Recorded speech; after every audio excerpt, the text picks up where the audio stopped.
তব কথামৃতং তপ্ত জীবনং কবিভৃহৃতং কল্মষাপহম শ্রবণমঙ্গলং শ্রীমদততং ভুবি গৃণন্তি এ ভুরিদা জনা। শ্রী শ্রী রামকৃষ্ণ কথামৃত, তৃতীয় খণ্ড, পঞ্চম পরিচ্ছেদ। ঈশ্বর দর্শন, সাকার না নিরাকার। একজন ব্রাহ্ম ভক্ত জিজ্ঞাসা করিলেন, মহাশয়, ঈশ্বরকে কি দেখা যায়? যদি দেখা যায়, দেখতে পাই না কেন? শ্রীরামকৃষ্ণ বলিলেন, হ্যাঁ, অবশ্য দেখা যায়। সাকার রূপ দেখা যায়, আবার অরূপও দেখা যায়। তা তোমায় বুঝাবো কেমন করে? তাহলে একজন ব্রাহ্ম ভক্ত ঠাকুরকে জিজ্ঞাসা করছেন, যদি ঈশ্বরকে দেখা যায়, তাহলে আমরা কেন দেখতে পাই না? ঠাকুর বলছেন, অবশ্য দেখা যায়। তাকে সাকার রূপেও দেখা যায়, আবার নিরাকার রূপেও দেখা যায়। ঠাকুর কৃপা করে ভরসা দিচ্ছেন, আত্মবিশ্বাস যোগাচ্ছেন, বলছেন, হ্যাঁ, দেখা যায় বই কি। তিনি আশাহত করছেন না। তিনি বলছেন না যে তুমি সাধনা করনি, কি করে তুমি দেখতে পাবে, এ কথা তিনি বলছেন না। ব্রাহ্ম ভক্ত বলিলেন, কি উপায়ে দেখা যেতে পারে? শ্রীরামকৃষ্ণ বলিলেন, ব্যাকুল হয়ে তাঁর জন্য কাঁদতে পারো। লোকে ছেলের জন্য, স্ত্রীর জন্য, টাকার জন্য এক ঘটি কাঁদে, কিন্তু ঈশ্বরের জন্য কে কাঁদছে? যতক্ষণ ছেলে চুষি নিয়ে ভুলে থাকে, মা রান্না বান্না বাড়ির সব কাজ করে। ছেলের যখন চুষি আর ভালো লাগে না, চুষি ফেলে চিৎকার করে কাঁদে, তখন মা ভাতের হাঁড়ি নামিয়ে দূর দূর করে এসে ছেলেকে কোলে নেয়। তাহলে উপায় বলছেন। ঠাকুর বলছেন, তার জন্য কি ব্যাকুল হয়ে কাঁদতে পারো? ঠাকুর বিশেষ কিছু কঠিন উপায় বলছেন না। আমরা এই 2 দিনের সংসারের জন্য কতই না ব্যাকুল হই, কতই না কাঁদি। মনের আকাঙ্ক্ষা পূরণের জন্য ঈশ্বরের কাছে অনবরত কাঁদতেই থাকি। আকাঙ্ক্ষা আর শেষ হয় না। মনের মধ্যে একটির পর একটি বাসনা ঢেউ উঠতেই থাকে, কখনো ছেলের জন্য, কখনো স্ত্রীর জন্য, কখনো টাকার জন্যে। এই মনুষ্য জীবন ঈশ্বরের কৃপাতেই হয়েছে, কিন্তু আমরা ঈশ্বরকেই ভুলে আছি। মায়া আমাদের মনকে বেঁধে রেখেছে, ঈশ্বরের চিন্তা করতে দিচ্ছে না। তাই ঠাকুর বলছেন, ঈশ্বরের জন্যে কে কাঁদছে? আমরা যেন সংসার স্বরূপ চুষি কাঠি নিয়ে ভুলেই আছি। যখন চুষি আর ভালো লাগবে না, অর্থাৎ সংসারের জ্বালা যন্ত্রণা, রোগ ভোগ, যখন এইসব নিয়ে জেরবার হয়ে যাব, তখনই ভগবানের কাছে কাঁদব। আর ঠাকুর বলছেন, তখন মা ভাতের হাঁড়ি নামিয়ে দূর দূর করে এসে ছেলেকে কোলে নেবে, অর্থাৎ তখনই ভগবান মায়ার সংসার থেকে মুক্ত করে সেই আনন্দময় পথে এগিয়ে নিয়ে যাবেন।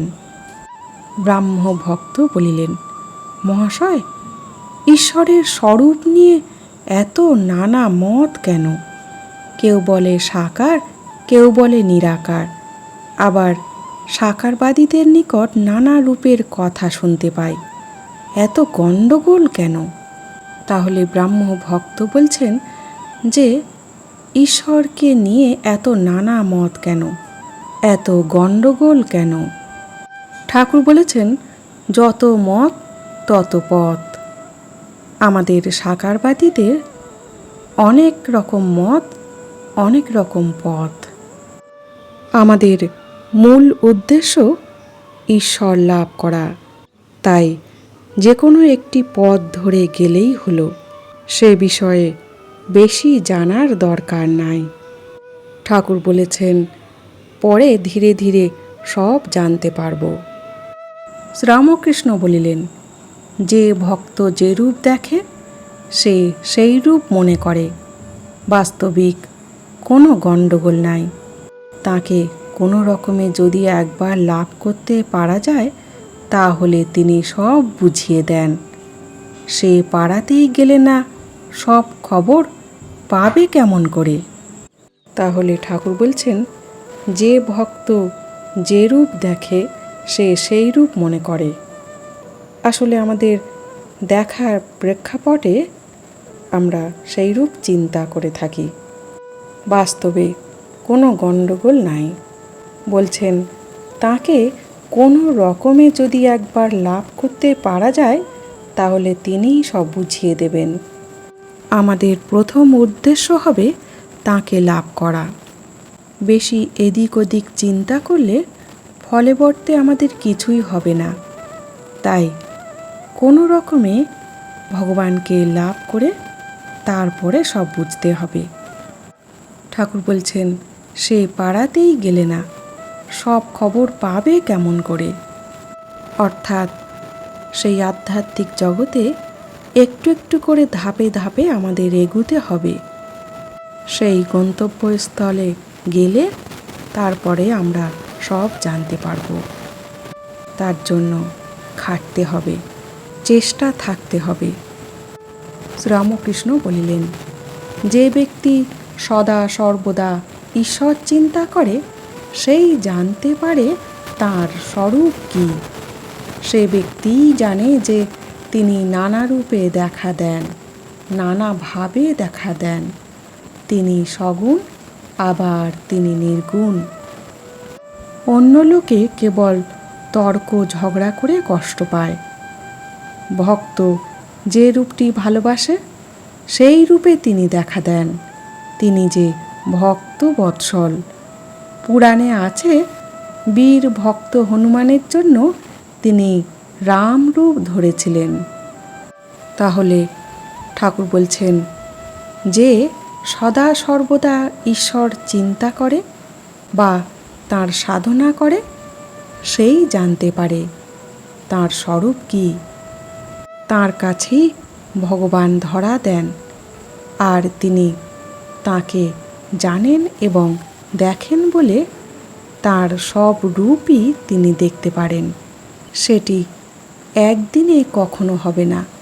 সর্বদা সৎ সৎ চিন্তা, সৎ সৎ বিচার করতে হবে।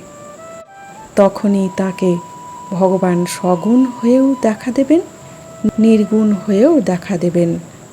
আর অন্য লোকে যারা যথার্থ না জানে তারা কেবল তর্ক ঝগড়া করে কষ্ট পাবে।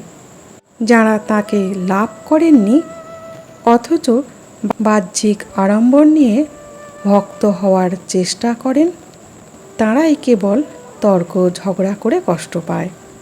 ঠাকুর বলছেন, ভক্ত যে রূপটি ভালোবাসে সেই রূপে তিনি দেখা দেন। অর্থাৎ ভগবান সেই এক। ভগবান ভক্তের কাছে নানান রূপের মহিমা দেখান। যে রূপটি ধরে ডাকব বা যে রূপটিকে ভালোবাসব সেই রূপেই তিনি এসে দেখা দেবেন। তিনি যে ভক্ত বৎসল। তাই বলছেন, ভগবান শ্রীরামচন্দ্র বীর ভক্ত হনুমানের জন্য তিনি রামরূপ ধরেছিলেন। কেননা হনুমান রামরূপকেই ভালোবেসেছিলেন। তাই আমরাও ভগবানের একটি রূপকে ধরে সাধনা করলে সহজে সিদ্ধি লাভ করব। আজ এই পর্যন্ত। জয় ঠাকুর, জয় মা।